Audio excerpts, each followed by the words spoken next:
This is the image they said we would never see. For a decade, Donald Trump has been the Teflon Don. Impeachment slid off him. Indictments turned into fuel. Civil judgments were delayed, appealed, and bonded away. He moved through American life like consequences were for other people. But this morning, Saturday, January 24th, 2026, the Teflon didn't just crack, it melted. Breaking developments out of New York City have thrown the American presidency into chaos. A New York State Supreme Court justice has issued an order directing the immediate execution of judgment against the Trump Organization. This isn't a warning. This isn't a next step.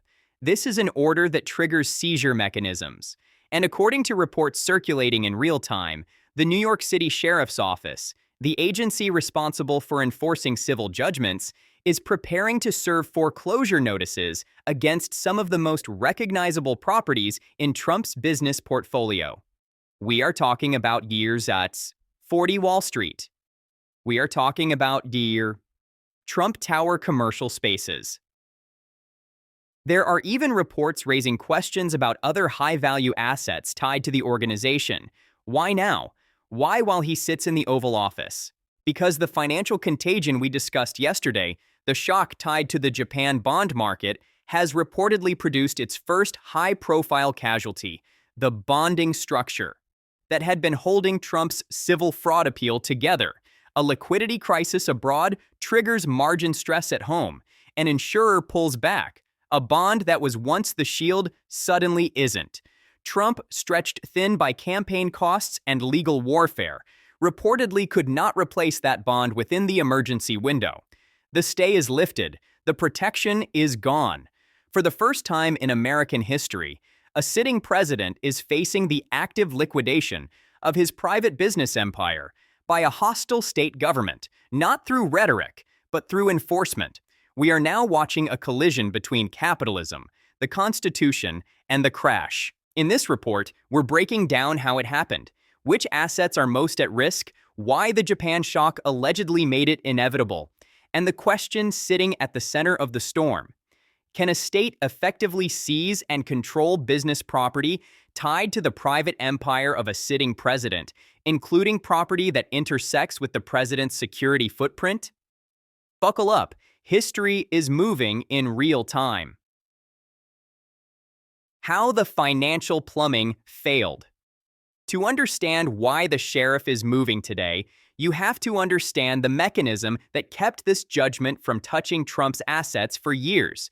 The case begins with the $464 million civil fraud judgment from 2024, brought by Letitia James. Trump appealed, and to prevent asset seizure during the appeal, the law required a bond. A bonding company stepped in to back it. That bond became the dam holding the floodwaters. For roughly 2 years, it held. Then the global system shook. The Japanese bond market collapsed. The yen carry trade unwound. Liquidity vanished. And according to leaked reporting described in major financial media, the reinsurance structure behind that appeal bond was reportedly exposed in ways the public never fully understood. When Tokyo cracked, the balance sheet behind the bond cracked with it. Late Friday night, the bond was reportedly pulled. And here's the brutal part. In many cases, defendants might get time to replace a bond. But New York moved fast. The court, citing instability and risk, reportedly granted no meaningful grace period. The logic was simple and unforgiving. If the defendant is truly liquid, he can pay. If he can't pay, the assets must be secured now, before a crashing market erodes value further.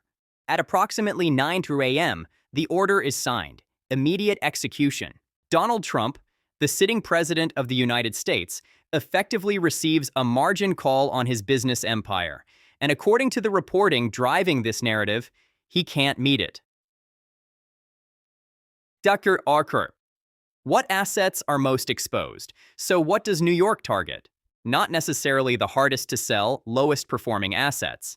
Not the symbolic golf course story. The state wants what's liquid, what's cash flowing, what's enforceable. Target 1, 40 Wall Street. A trophy asset, a New York identity marker. but complicated. Trump's interest is tied to a ground lease structure. That matters because leasehold interests can be enforced and transferred differently than full ownership. Still, symbolically and financially, it's a pressure point. Target 2. Trump Tower Commercial and Retail. Not the penthouse first, the cash flow, the retail space, the atrium, the rent checks. This is where a court can appoint a receiver. A receiver is a court-authorized manager who takes control of income and operations. Imagine the headline. A court-appointed operator steps into Trump Tower and directs revenue away from the Trump organization and toward the judgment. Target 3. Seven Springs. The Westchester property that played a central role in the fraud case narrative. Easier to seize, cleaner to enforce, and politically sharper. Target 4. Bank accounts. This is the fast kill switch. A sheriff can levy accounts. If accounts tied to Trump organization entities are frozen and swept, payroll bounces, vendors panic, operations choke. That's how a company dies quickly, not in courtrooms, but in cash flow. Defer E. The constitutional crisis inside the financial crisis. Here's where this stops being a business story and becomes a constitutional one. Trump Tower is not just a building. It is intertwined with the security environment around a president, especially if the president uses it as a residence or security node. The Secret Service controls access. They control perimeters. They control movement. The sheriff, meanwhile, is acting on a court order to enforce a civil judgment. So what happens when state enforcement meets federal protection? One scenario looks like this. The sheriff approaches the premises. Secret Service blocks entry, citing federal security protocols. The sheriff asserts state authority under a court order. The standoff becomes real. Armed professionals, two legal systems, one building, and the cameras watching everything. That is why, strategically, enforcement may begin with commercial entities, cash flows, and account levies, measures that don't require physically stepping into secure spaces to create maximum pressure. But the optics matter, and the optics are explosive. Dr. R. The receiver. Hostile takeover by court order. Let's get technical about the mechanism that can dismantle a business without taking it in the way the public imagines. Under New York enforcement procedures, a judge can appoint a receiver to administer property of a judgment debtor. This is not a passive monitor, it's operational control. A receiver can collect rents, direct revenue, replace management, hire and fire staff, maintain the property, and if required, sell assets to satisfy judgments. Tenants get notified, stop paying the Trump entity, pay the receiver. Cash flow flips, control flips. It turns a private enterprise into a payment machine for the state. Dr. Seizure. The domino effect, debt covenants and cascading defaults. Real estate isn't just bricks, it's debt. Commercial loans often contain clauses that define default broadly. Not just missed payments, but judgments, seizures, or other events that increase lender risk. So even if Trump is paying monthly, a seizure order can trigger covenant defaults. Lenders can demand the principal. They can accelerate loans. They can foreclose to protect themselves. In a stressed global credit environment, banks become less patient, not more. They want cash. They don't want to hold risk. That's how one seizure becomes a feeding frenzy. The state goes after equity, banks go after principal, receivers go after operations. The asset gets shredded and forced sales in a bad market destroy value.